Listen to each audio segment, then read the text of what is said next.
And I'm not going to bore you with my presentation because it was supposed to be projected onto the screen. But if I project our vision over the president, I may be in trouble. So let me rather tell you two things about today. The first, I must admit, is I'm not a Shona, as you can see from the color of my skin. But I'm a proud Zimbabwean because I have red blood, the same as all of you. And it bleeds for my soil, Zimbabwe.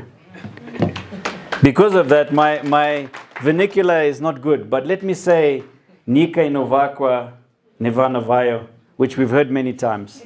But I want to make a proposition today because I have a conflict of interest. If I focus on the inovakwa building part, you know, we at West Property, we're building beautiful homes, we're building beautiful cities, we're bringing $5 billion into Zimbabwe to build Harare.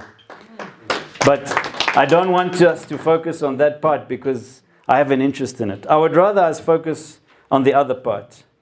Nika nevenavayo. Because these words have great power, especially the first two.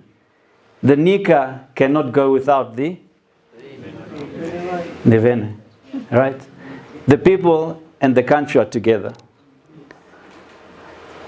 Our country is exactly that. It's ours. And you, the people of this country, are us. And we without our country are nothing. So let us unite in this strategic thinking today. We may have our differences in politics. We may have our differences in religion. We may even have our differences in culture. But one thing that unites us is the love of our country.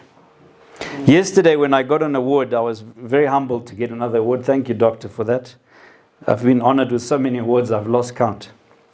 But I must say, when I got this picture, last year I graduated from Harvard Business School. This was my group, my cohort that we studied for 3 years together. I was quite humbled because I never went to high school. I never finished A-levels. I dropped out at 17. And I never thought I could finish a university degree. And this is my degree, Kenneth Radin Sharpe from the Harvard Business School that I was given last year in Boston. And it was a humbling moment to me because I never expected that a man of 50 years old could graduate from university. But I did. I graduated by the grace of God. And then they called me to the House of Lords this year in July. And they gave me the African Achievers Award for innovation. They called me Sharpe. I don't know, maybe there's something in that. Maybe I'm sharper than sharp. But they called me Kenneth Radin Sharpe. And the company that I represent today, West Prop, who I'm the Chief Executive Officer, I like calling myself the Chief Energizing Officer, won for the African Awards, the Organization of the Year. Can you imagine? A Zimbabwean company winning in the House of Lords of London, in the Palace of Westminster, conferred by the Honorable Lord himself and the chairperson to West Prop Holdings as the Organization of the Year in Africa. Isn't that something to clap for? So why am I mentioning these certificates? Because it's not about me, it's not about our company. It's about us as Zimbabweans. We need to learn how to celebrate the successes of each other. Because collectively, when we celebrate our successes, we are more powerful. When there's the element of my jealousy, of victimization, of trying to bring people down, we as a nation have already failed. If you look at the United States of America, one thing they do very well is promote their country. You will never find an American outside of America talking badly about his country. Come on. You will never find an American not willing to celebrate another American who's made good money, who's done well in society. They lift each other up. Why should we in Zimbabwe be different? Why should we bring each other down? Surely we want to leave our children something behind better than what they have today. And it's up to each one of us today. I often say, if it's not me, or let me rephrase that, if it's not us, then who is it? And if it is not now, then when is it? Now is the time. Let's move forward. Let's build our country. You know, I was so happy to be the last speaker because the Bible says the last will be first. And Zimbabwe is the last country on the nation. So we will be first. We must believe it. I say in my business, I'm not selling properties, but I'm selling hope.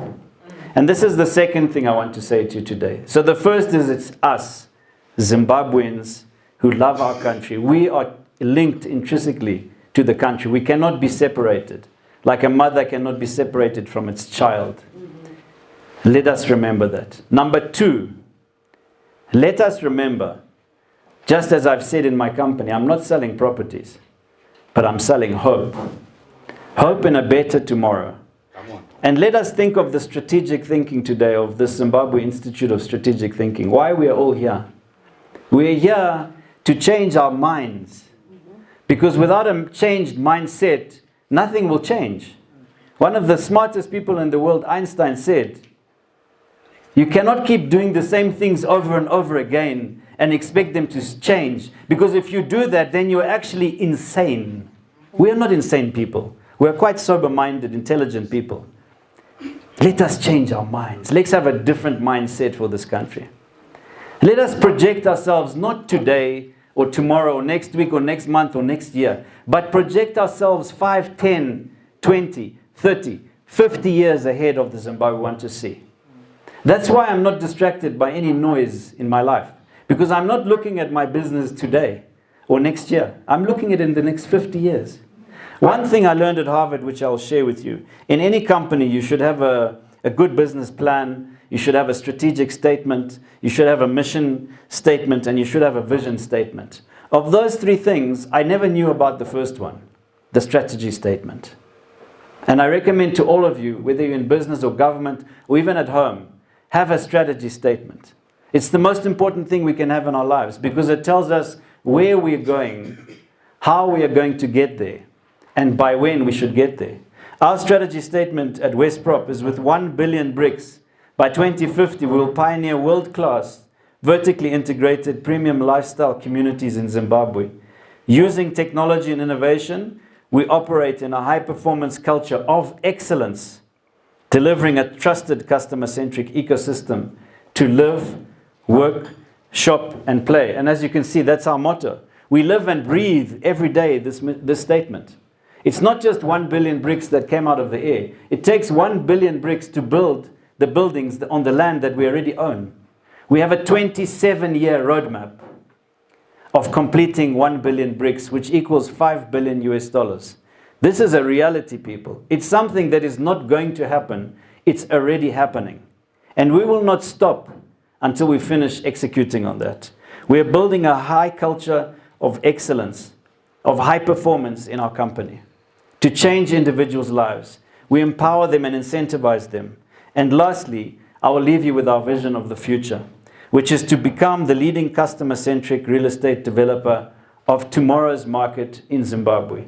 As we say, we are bringing Dubai to Zimbabwe, we are uplifting people's lives, we're improving the quality and standards of luxury accommodation, we're bringing world-class shopping malls, retail centers, we're bringing world-class with our partner, the city of Harare today, in front of the mayor and the deputy mayor.